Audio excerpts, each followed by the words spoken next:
Hello guys, hope everyone is doing great. Yeah, Inniki actually I'm going to conduct a webinar on the topic of how to write a content on SEO.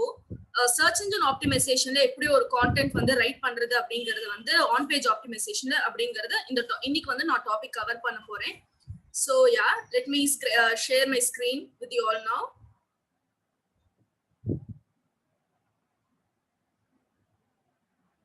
I hope I'm audible to everyone here, right? Am I audible to everyone? Yes, you're audible. Yeah, thank you. So yeah, இன்னைக்கு வந்து we gonna see about types of SEO. Types of SEO அப்படினா types of search engine optimizationல மொத்தமா ரெண்டு types இருக்கு. Actually wait, I'm getting a request here.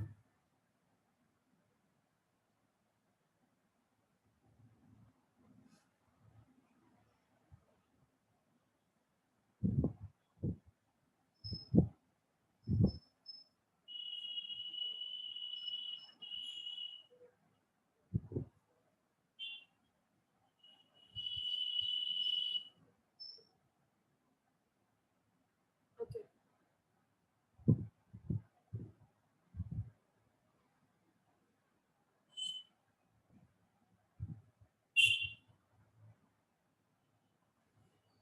So sorry. Yeah. இப்போ வந்து இன்னைக்கு வந்து டைப்ஸ் ஆஃப் SEO, அதாவது types of search engine optimization மொத்தம் ரெண்டு டைப்ஸ் இருக்கு. ஒன்னு ஆன் பேஜ் ஆப்டிமைசேஷன், இன்னொன்னு ஆஃப் பேஜ் ஆப்டிமைசேஷன். இன்னைக்கு நம்ம பார்க்க போறது வந்து ஆன் பேஜ் ஆப்டிமைசேஷன் பார்க்க போறோம். ஸோ ஆன் பேஜ் ஆப்டிமைசேஷன் தான் வந்து எல்லாத்துக்குமே ஒரு ஃபவுண்டேஷன் மாதிரி. It plays a very crucial role. அதாவது if you want to rank in a Google then you will have to start from your website. அதாவது on page optimization வழியா தான் எல்லாமே பண்ண முடியும். இப்ப ஆஃப் பேஜ் ஆப்டிமைசேஷன் கம்ப்ளீட்டா கண்ட்ரோல் வந்து நம்ம கையில கிடையாது. வேறஸ் ஆன் பேஜ் ஆப்டிமைசேஷன்ல கண்ட்ரோல் வந்து நம்ம கிட்ட தான் இருக்கும். அது எப்படின்னு கேட்டீங்க அப்படின்னா, வெப்சைட் உள்ள பண்ற எல்லா ஆக்டிவிட்டிஸுமே வந்து நம்ம கண்ட்ரோல்ல தான் இருக்கும். சோ இன்னைக்கு வந்து ஆன் பேஜ் ஆப்டிமைசேஷன்ல எப்படி வந்து ஆப்டிமைஸ் பண்றதுங்கிறத பத்தி பார்க்க போறோம். சோ யா, இன்னைக்கு ஒரு வெப்சைட்னு பாத்தீங்கன்னா அதுல நிறைய டேக்ஸ் வந்து இருக்கும். அதுல ஃபர்ஸ்ட் வந்து டைட்டில் டேக். சோ இதுதான் என்னோட இன்னிய டாபிக்கான ஒரு மைண்ட் மேப் கிரியேஷன். சோ இன்னைக்கு அந்த டேக்ஸ்ல என்னென்ன டேக்ஸ் இருக்குன்னு பாத்தீங்கன்னா title tags, meta description tags, header tag and alt text tag. So இப்போ ஃபர்ஸ்ட் நம்ம பார்க்க போறது டைட்டில் டேக் பார்க்க போறோம். யா, ஃபார் எக்ஸாம்பிள் இப்போ என்ன பண்ண போறேன்னா,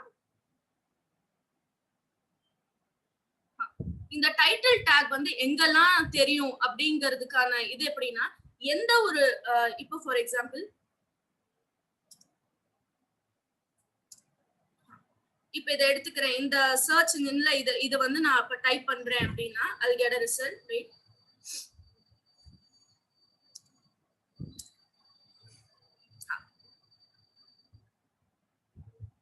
சோ இந்த மாதிரி இப்ப நான் இந்த சர்ச் இன்ஜின்ல நான் இதை சர்ச் பண்றேன் அப்படின்னா இந்த மாதிரி வரும். சோ ஃபர்ஸ்ட் என்னைக்குமே வந்து டைட்டில் டேக், இந்த மேல ப்ளூ கலர்ல இருக்கிறது வந்து டைட்டில் டேக். டைட்டில் டேக் வந்து தெரியும். அதுக்கப்புறமா வந்து அந்த வெப்சைட்டுக்கான URL தெரியும். அதுக்கு அடுத்தது வந்து இந்த 3 லைன்ல இருக்கிறது வந்து மெட்டா டிஸ்கிரிப்ஷன். சோ இப்படிதான் என்னைக்குமே ஒரு சர்ச் இன்ஜின் பேஜ் வந்து நமக்கு காமிக்கும். சோ இதுதான் டைட்டில் டேக். வேற எங்கெல்லாம் நமக்கு டைட்டில் டேக் தெரியும் அப்படின்னா, இப்ப இந்த டேப் மேல நான் ஹவர் பண்றேன் அப்படின்னா அந்த இடத்துல ஒரு இது தெரியுது. சோ அதுலயும் ஒரு டைட்டில் டேக் தெரியும். அண்ட் ஆல்சோ இந்த மாதிரி ஒரு சர்ச் இன்ஜின் ரிசல்ட் பேஜ்ல கூட நம்ம டைட்டில் டேக் தெரியும். So URL and meta description. சரி, இந்த டைட்டில் டேக் வந்து எதுக்காக தெரியும், இது வந்து எவ்வளவு இம்பார்ட்டன்ட் அப்படின்னு சொன்னோம்னா, ஒரு கீவேர்ட் வந்து நம்ம எந்த கான்டென்ட்டை பொறுத்து நம்ம எழுதுறோம், நம்ம என்ன கான்டென்ட் ரிலேட்டடா எழுதுறோங்கிறது வந்து ஒரு கீவேர்ட் நம்ம ஏற்கனவே வந்து ஃபோக்கஸ் பண்ணி வச்சிருப்போம். சோ அந்த ஃபோக்கஸ் கீவேர்டை நம்ம டைட்டிலா போட்டோம் அப்படின்னா அது வந்து நமக்கும் வெப்சைட் விசிட்டர்ஸ்க்கும் சரி, இது நம்ம தேடுற கான்டென்ட்க்கு ரிலேட்டடான ஒரு ஆர்டிகல் இது அப்படின்னு அவங்களுக்கும் தெரியும். Plus also Google will also understand the content of the page. அதுக்காக தான் அந்த டைட்டில்ல நம்ம ஃபோக்கஸ் கீவேர்டை வந்து நம்ம வைக்கிறதுக்கான காரணம் வந்து அதுதான். சோ அதுதான் நான் கொடுத்திருக்கேன். Keywords in the beginning clearly describes the content of the page. நம்ம என்ன கான்டென்ட் எழுதிருக்கோங்கிறது நம்ம டைட்டில் பார்த்தாலே தெரிஞ்சுக்கணும்.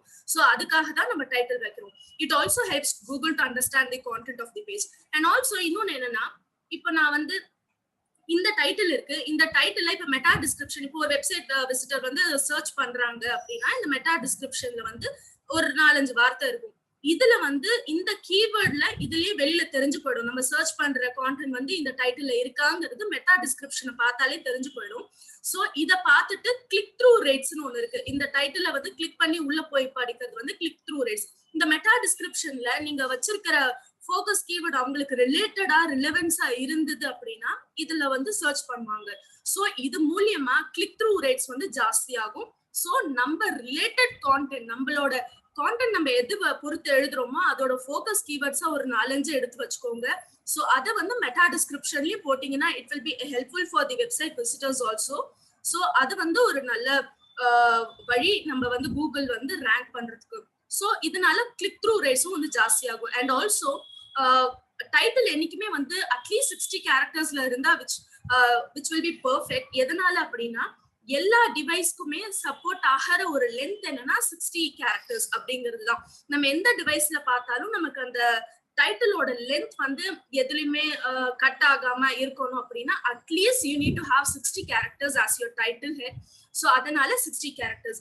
And then we will come to meta description. Meta டிஸ்கிரிப்ஷன்ல ஆல்சோ கூட இந்த இடத்துல மெட்டா டிஸ்கிரிப்ஷன் என்னால்னா உங்களுக்கு as I said earlier இந்த இடத்துல உங்களோட கீவேர்ட்ஸை நீங்க போட்டீங்கன்னா வெப்சைட் விசிட்டர்ஸ்க்கு வந்து சரி இந்த இடத்துல என்னோட நான் தேடுற கான்டென்ட்டுக்கான ஒரு ஆர்டிக்கல் இதுவா தான் இருக்கும் அப்படிங்கறது அந்த மெட்டா டிஸ்கிரிப்ஷனை பார்த்து உங்களுக்கு அந்த டைட்டில கிளிக் பண்ணி உள்ள போய் அந்த என்டையர் ஆர்டிக்கலை படிக்கிறதுக்கு which will be helpful for them. So அதனால மெட்டா டிஸ்கிரிப்ஷன்ல உங்களோட கீவேர்டு வந்து நீங்க ஏற்கனவே வந்து ரிஃபைன் பண்ணி வச்சிருப்பீங்க. அதுக்கு தகுந்த மாதிரி கீவேர்ட்ஸ் வந்து நீங்க அலோகேட் பண்ணுங்க. ஸோ தட் கூகுளுக்கும் தெரியும் இந்த கான்டென்ட்கான அவங்க தேடுற கான்டென்ட்கான ஒரு ரிலேட்டட் ஆர்டிக்கல் தான் நம்ம அந்த அவங்க சூஸ் பண்ண போற ஆர்டிக்கல்ங்கிறது அவங்களுக்கு தெரியும். ஸோ தட் உங்களோட கிளிக் த்ரூ ரேட்ஸும் வந்து ஜாஸ்தி ஆகிறதுக்கு நிறைய சான்சஸ் இருக்கு. அண்ட் ஆல்சோ கூகுள் நீங்க வந்து மெட்டா டிஸ்கிரிப்ஷன் ஆக்சுவலி போடணுங்கிற அவசியம் இல்லை. ஏன்னா Google May replace meta description. But still நம்ம எதுக்காக போடுறோம் அப்படின்னா நம்மளோட அந்த ஆர்டிக்கல் வந்து கூகுள்ல ரேங்க் ஆகணும் அப்படின்னா அந்த ரெலவென்ஸ் இருக்கணும். அந்த கீவேர்டோட ரெலவென்ஸ் வெப்சைட் விசிட்டர்ஸ் வந்து செக் பண்ணும் போது அந்த ரெலவென்ஸ் இருந்தாதான் அந்த நம்ம ஆர்டிக்கலை வந்து அவங்க செக் பண்ணுவாங்க. ஸோ அதனால நம்ம மெட்டா டிஸ்கிரிப்ஷன் போடுறது வந்து it's still a good choice. அதுக்கப்புறம் மெட்டா டிஸ்கிரிப்ஷனுங்கிறது வந்து 320 கேரக்டர்ஸ்ல இருக்கணும். எப்படி வந்து டைட்டிலுக்கு வந்து அட்லீஸ்ட் 60 கேரக்டர்ஸ்ல இருந்ததுன்னா எல்லாத்துக்கும் சப்போர்ட் ஆகிற மாதிரி இருக்கும் அந்த லென்த் அப்படின்னு சொல்றோமோ அதே மாதிரி மெட்டா டிஸ்கிரிப்ஷனுக்கு அட்லீஸ்ட் 320 கேரக்டர்ஸ் இருந்ததுன்னா நல்லது. So and then will come to header tag. Header tag தான் ரொம்ப எல்லா டாக்குமெண்ட்லயும் ப்ராமினன்ஸ் வகிக்கக்கூடிய ஒரு டேக் எதுனா ஹெடர் டேக். ஹெடர் டேக்ல H1 H2 H3ன்னு சொல்லிட்டு நிறைய டேக்ஸ் இருக்கும். இதுல நம்மளோட கீவேர்ட்ஸை நம்ம அதுல வைப்போம். ஸோ தட் வெப்சைட் விசிட்டர்ஸ்க்கு ஈஸியா இருக்கும் நம்மளோட கான்டென்ட் வந்து எது ரிலேட்டடா இருக்கு அப்படின்னு. இந்த 3 டேக்லயுமே H1 tag is being more important. எதனாலனா அதுலதான் அவங்க வந்து ஸ்கேன் பண்ணும் போது வெப்சைட் விசிட்டர்ஸ் வந்து நம்மளோட ஆர்டிக்கல் படிக்க வராங்க அப்படின்னா அந்த முதல்ல ஸ்கேன் பண்ணுவாங்க. ஸோ H1 வந்து நல்லா இன்னும் ஜாஸ்தியா வெளியில தெரியும் போது H1 டேக் வந்து இன்னும் ரொம்ப கான்டென்ட்க்கு ரிலேட்டட் ஆனதா அப்படிங்கிறது அந்த முதல் ஹெட்டிங் படிக்கும் போதே தெரிஞ்சு போயிடும். ஸோ அதுக்கப்புறம் தான் அவங்க கண்டினியூ பண்ணுவாங்க ஆர்டிக்கல் படிக்கிறதுக்கு. So H1 tag is being more important. So and then we'll come to alt text tag. எப்பவுமே please do check உங்க இமேஜ் இருக்கும் போது அந்த alt text keywordல alt textல உங்க keyword வந்து போட்டிருக்கீங்களாங்கிறது ஒரு தடவை செக் பண்ணிட்டீங்கன்னா it will be helpful for you. And then we'll come to URL அப்படின்னா இப்போ வந்து www.aishwarya.com/how to do SEO using long tail keyword அப்படின்னு இருந்ததுன்னா இது ரொம்ப பெருசான ஒரு URL. இந்த URL வந்து கீவேர்ட் எப்பவுமே URL உங்களோட கீவேர்ட் இருக்கிறதுங்கிறது நல்லதுதான். இது வந்து ஒரு பெரிய ஒரு ரேங்கிங் ஃபேக்டர் இல்லாட்டா கூட கீவேர்ட் இருக்கிறது நல்லதுதான். பட் அது எந்த அளவுக்கு வந்து நம்ம கீவேர்டை ஷார்ட் பண்ணி கொடுக்குறோங்கிறது which is very important. அது எப்படி கொடுப்போம்? For instance how to do SEO using long tail keywordக்கு பதிலா instead of that you can also use SEO using long tail keyword. இது அதை பொறுத்த காட்டிலும் இது வந்து கொஞ்சம் ஷார்ட்டா இருக்கிறதுனால always make your URL so short. So அதுல உங்களோட பிரைமரி கீவேர்டை கூட இன்சர்ட் பண்ணி வச்சீங்கன்னா which will be helpful for you to rank in Google. So அடுத்தது வந்து don't change your existing URL. நிறைய பேர் வந்து யூஆர்எல் அடிக்கடி மாத்திக்கிட்டே இருப்பாங்க. So please don't do that. ஒரு தடவை நீங்க ஃபர்ஸ்ட் டைம் வைக்கும் போதே அது பெட்டரா வச்சிட்டீங்கன்னா you don't need the next time to change your existing URL. So yeah, அடுத்தது வந்து லிங்க்ஸ். லிங்க்ஸ்ல வந்து எப்பவுமே 2 விதமான லிங்க்ஸ் இருக்கு. ஒன்னு இன்டர்னல் அண்ட் எக்ஸ்டர்னல் லிங்க். எப்பவுமே இந்த விக்கிபீடியாலாம் நீங்க பாத்திருப்பீங்க. விக்கிபீடியால ஒரு இதுல இருந்து நிறைய லிங்க்ஸ், வேரியஸ் லிங்க்ஸ் கொடுத்துட்டே இருப்பாங்க. அதுக்கு பேர் என்னன்னா இன்டர்னல் லிங்க். இன்டர்னல் லிங்க் எதுக்கு கொடுக்குறாங்க அப்படின்னா, ஒரு நல்ல ரெப்யூட்டட் ஒரு வெப்சைட் இருக்கு அப்படின்னா அந்த வெப்சைட் வந்து உங்களோட வெப்சைட்டை வந்து லிங்க் பண்ணிருக்காங்க அப்படின்னா வெப்சைட் விசிட்டர்ஸ்க்கு தெரியும் தட் ஓகே இந்த நல்ல ஒரு வெப்சைட் வந்து இவ்வளோ ரெப்யூட்டடான ஒரு வெப்சைட் வந்து இவங்களுக்கு வந்து லிங்க் கொடுத்துருக்காங்கன்னா அப்ப இதுவும் ஒரு நல்ல வெப்சைட்டா இருக்கும், நம்ம கான்டென்ட் வந்து நம்ம இதுல படிச்சா கூட நமக்கு யூஸ்ஃபுல்லா இருக்கும் அப்படிங்கிறது வந்து விசிட்டர்ஸோட மனசுல இருக்கும். ஸோ வந்து எதுக்காக இந்த லிங்க்ஸ் கொடுக்குறாங்க அப்படின்னா it makes good ranking boost from a good page. So இந்த மாதிரி லிங்க் கொடுத்துட்டே இருக்கணும். அடுத்தது எக்ஸ்டர்னல் லிங்க் எப்படின்னா, உங்க வெப்சைட்ல நீங்க வந்து ஃபார் எக்ஸாம்பிள் எஸ்இஓ பத்தி சொல்றீங்க அப்படின்னா அதுல லிங்க் பில்டிங் வந்து பத்தி சொல்றீங்கன்னா, நீங்க ஏற்கனவே லிங்க் பில்டிங் பத்தி ஒரு ஆர்டிக்கல் எழுதிருக்கீங்க அப்படின்னா உங்க வெப்சைட்ல உங்க ஆர்டிக்கலோட எஸ்இஓ பத்தி எழுதும் போது உங்க ஆர்டிக்கல்ல லிங்க் பில்டிங்க்கு நீங்க எழுதின பிளாக வந்து லிங்க்ல கொடுத்தீங்க அப்படின்னா அது வந்து உங்களுக்கு இதெல்லாம் வந்து ஆன் பேஜ் ஆப்டிமைசேஷன்ல ஒரு வழி அப்படிங்கறது தெரிஞ்சுக்கலாம். அண்ட் ஆல்சோ இது வந்து லிங்க் கொடுக்கறது எவ்வளவு முக்கியங்கிறத விட ஒரு வெப்சைட் டு இன்னொரு வெப்சைட் வந்து லிங்க் கொடுக்கறது கூட which is most important. So அதனால லிங்க் எங்கேயாவது பாத்தீங்கன்னா which depends upon on page optimizationங்கிறது தெரிஞ்சுக்கோங்க. And then we'll come to the main topic here, content. Content, how to create a great content அப்படிங்கிற ஒரு question எல்லாருக்குமே இருக்கும். So yeah, once again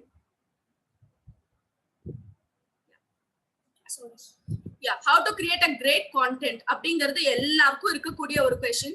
so இதுக்கு related answer எப்படி நம்ம வந்து ஒரு கிரேட் கான்டென்ட் கொடுக்க முடியும், இந்த என்னோட கான்டென்ட் வந்து எப்படி வந்து கூகுள்ல ரேங்க் பண்ணும் அப்படிங்கிறது நிறைய பேரோட கொஸ்டினா இருக்கு. So it actually depends upon your website visitors expectation. உங்களோட வெப்சைட் விசிட்டர்ஸ் அதாவது யாருன்னா உங்களோட டார்கெட்டட் ஆடியன்ஸோட எக்ஸ்பெக்டேஷன் என்னங்கிறது உங்களுக்கு தெரிஞ்சிருக்கும். லைக் அவங்க வந்து என்கிட்ட இருந்து இந்த மாதிரி ஒரு எஜுகேஷனல் கான்டென்ட் தான் எதிர்பார்க்கறாங்க, இல்ல என்னோட கான்டென்ட் வந்து இந்த மாதிரி இருக்கணும்னு எதிர்பார்ப்பாங்கிறது உங்களுக்கு ஏற்கனவே தெரிஞ்சிருக்கும். So find content that ranks high. அவங்களோட எக்ஸ்பெக்டேஷனுக்கு தகுந்த மாதிரி you will have to right your content. So அடுத்த ப்ராசஸ் என்னன்னா find content that ranks high.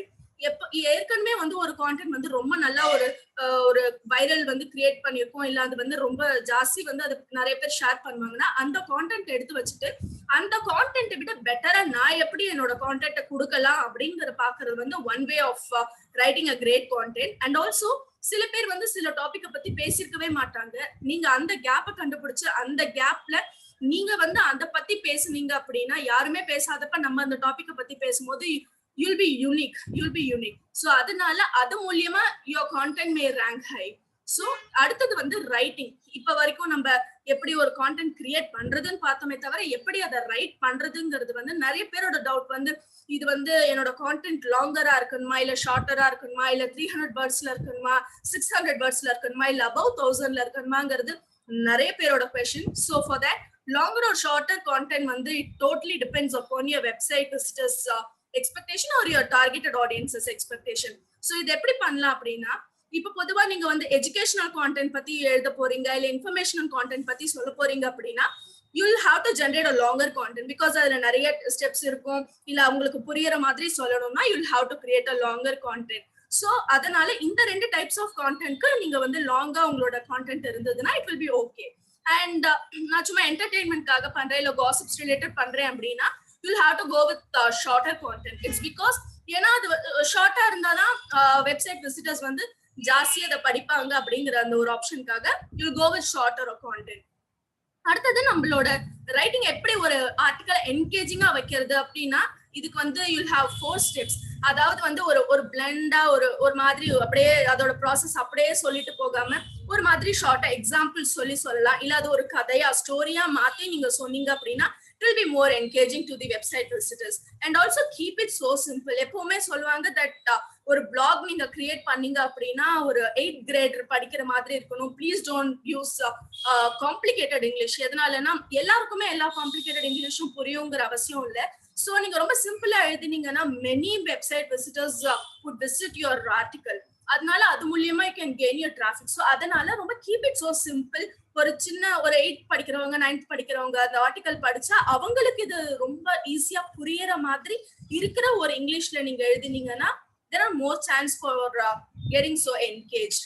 அடுத்தது என்னைக்குமே ஒரு வெப்சைட் நீங்க எழுதுனீங்கன்னா அதுக்கு அடுத்தது கால் டு ஆக்ஷன் கண்டிப்பா கொடுக்கணும், which is damn necessary.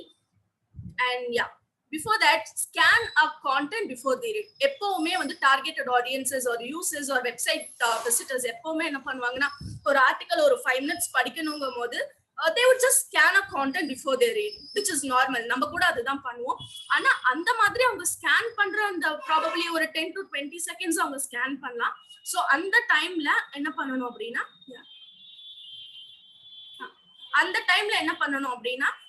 Descriptive headlines வந்து நம்ம கொடுக்கணும். டிஸ்கிரிப்டிவ் ஹெட்லைன்ஸ்னா எப்படின்னா நம்மளோட கான்டென்ட் வந்து இல்ல ரொம்ப ஒரு ஃபோக்கஸ் கீவேர்டு வச்சு ரொம்ப அட்ராக்டிவா ரொம்ப கேட்சியான ஒரு கான்டென்ட் வச்சோம்னா ஓகே ஆடியன்ஸ்க்கு தெரியும் தட் சரி ஓகே இந்த நம்ம படிக்க வர கான்டென்ட் இவ்வளோ இதுவா டைட்டிலே அப்படி இருக்கும் போது உள்ளுக்குள்ள content would be very great அப்படின்னு சொல்லிட்டு அந்த மாதிரி பண்ணலாம். So and the next thing is break content into byte sized pieces. நீங்க அப்படியே பேராகிராஃபா எழுதிட்டு போகாம நீங்க வந்து ஒரு பைட் சைஸ்ட் பீசஸா மாத்தி அதை சின்ன சின்னதா எழுதினா கூட இன்னும் கூட you will get more reach.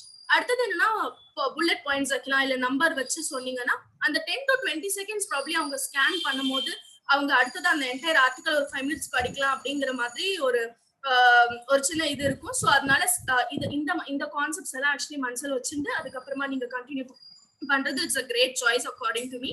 And yeah links நீங்க external links internal links 2 links இருக்குன்னு ஐ செட் earlier. ஸோ அந்த மாதிரி லிங்க்ஸ் நீங்க கொடுக்கும் போது எப்பவுமே மேக் இட் அண்டர்லைன் பண்ணிக்கோங்க இல்ல வேரியஸ் கலர் கொடுங்க. ஏன்னா எல்லாமே ஒரே மாதிரி தெரிஞ்சதுன்னா it will be more confusing. அதனால லிங்க்ஸ் வந்து நீங்க கொடுக்கும் போது அது இன்னொரு கலர்ல கொடுங்க இல்லைன்னா அண்டர்லைன் பண்ணுங்க.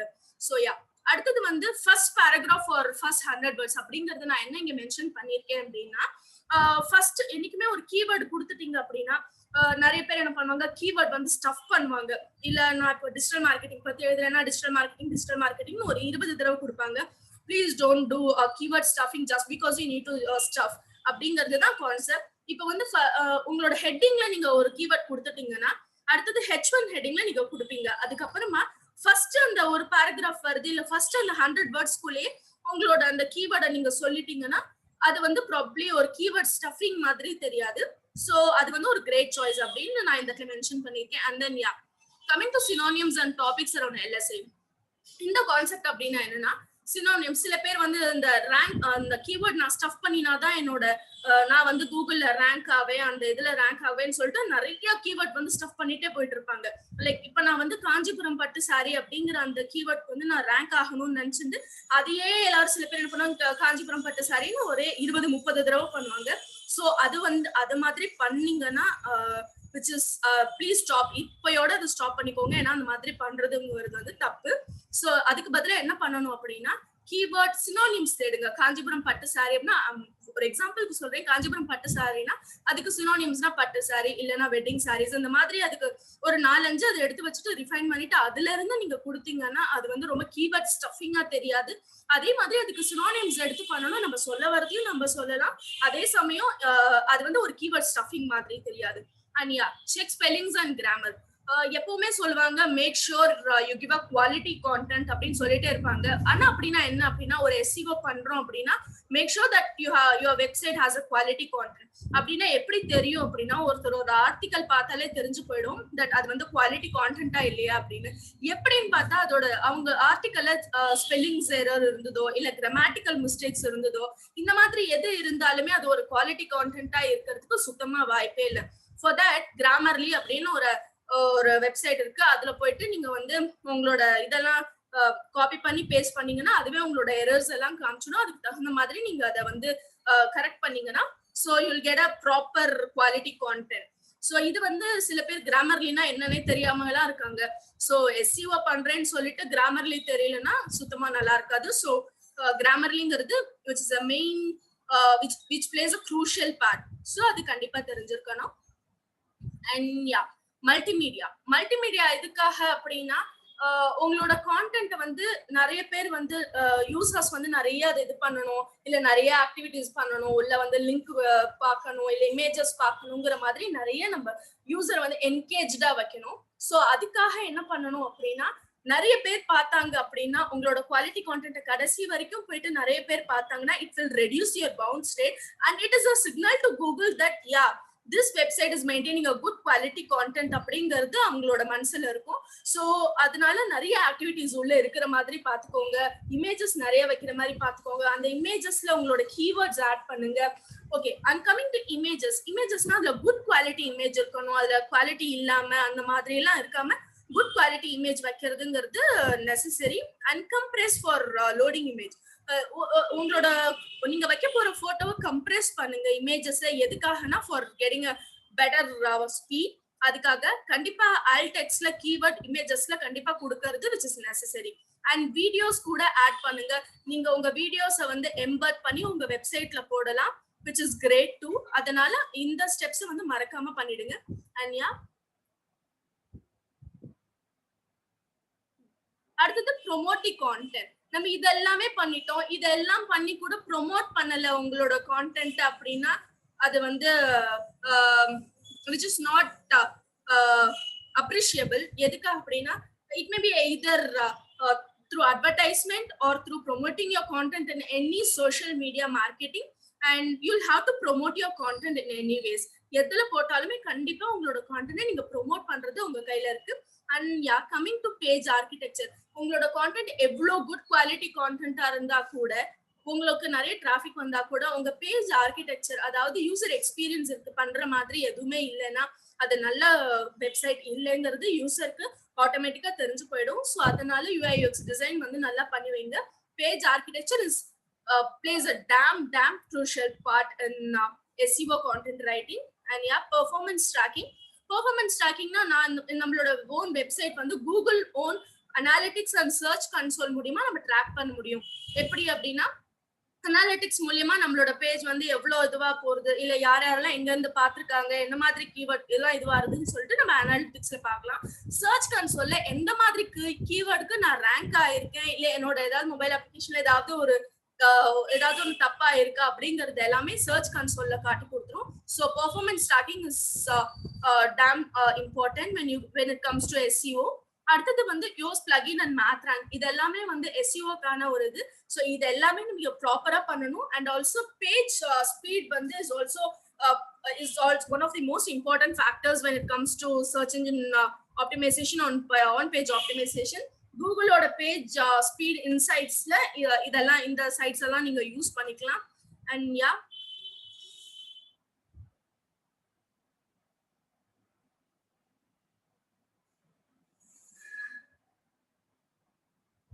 ஸோ இந்த செஷன் வந்து இட்ஸ் கெட்டிங் ஓவர். நாளைக்கு வந்து இங்கிலீஷ்ல வந்து இதே செஷன் வந்து I'm going to conduct a webinar on this too. I hope everybody joins too. So thank you.